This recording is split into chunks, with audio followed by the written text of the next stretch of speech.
University విజిట్‌కెళ్తున్నారా?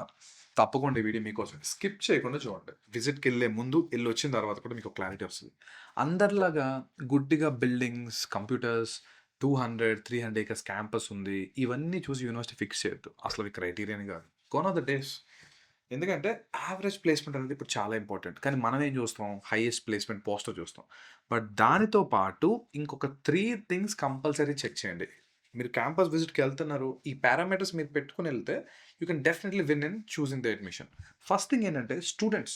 Admission టీమ్‌తో కాదు. అక్కడున్న పీఆర్ఓ, అడ్మిషన్ టీమ్ వీళ్ళతో కాదు. యాక్చువల్ స్టూడెంట్స్‌తో మాట్లాడండి. వాళ్ళు మీకు కాఫెటేరియాలో లేదా బ్యాక్ గేట్స్‌లో ఈజీగా దొరుకుతారు. వాళ్ళని అడగండి డైలీ లైఫ్ ఎలా ఉంటది? క్యాంపస్ వైబ్ ఎలా ఉంటది? You will get real info.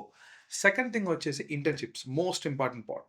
College support చేస్తదా అనేది చాలా important. Most of the college for namesake yes internships అని బోర్డ్‌లు పెడుతున్నారు. బట్ లాస్ట్‌లో ఏమంటారంటే మీరే చూసుకోండి అంటారు. అప్పుడు మనం చూడడానికి కూడా ఏముండదు. Third important thing is crowd. చుట్టూ ఉన్నవాళ్ళు సీరియస్సా? లేదా మెజారిటీ టైమ్ పాస్ చేయడానికి వచ్చారా? అనేది చాలా ఇంపార్టెంట్. క్రౌడ్ కరెక్ట్‌గా ఉంటే మనం కరెక్ట్‌గా ఉంటాం. సింపుల్‌గా గుర్తుపెట్టుకో. బిల్డింగ్స్ కాదు. Environment matter. పక్కన ఉన్నోళ్ళు టైమ్ పాస్ చేస్తే వీళ్ళకి టైమ్ పాస్ చేయాలనిపిస్తది కదా! సో, ఈ 3 కరెక్ట్ అయితే మీ డెసిషన్ మోస్ట్‌లీ కరెక్ట్. ఎందుకంటే ఇవి మిస్ అయినాయి అనుకో తర్వాత రిగ్రెట్ ఫీల్ అవ్వాలి. లైఫ్‌లో తర్వాత రిగ్రెట్ ఫీల్ అని చేసేది ఏముండదు. ఎందుకంటే యూజీ లైఫ్‌లో ఒక్కసారే చేస్తాం. ఇంకా క్లారిటీ కావాలా? ఇంకా బెటర్‌గా నీకు కౌన్సెలింగ్ కావాలా?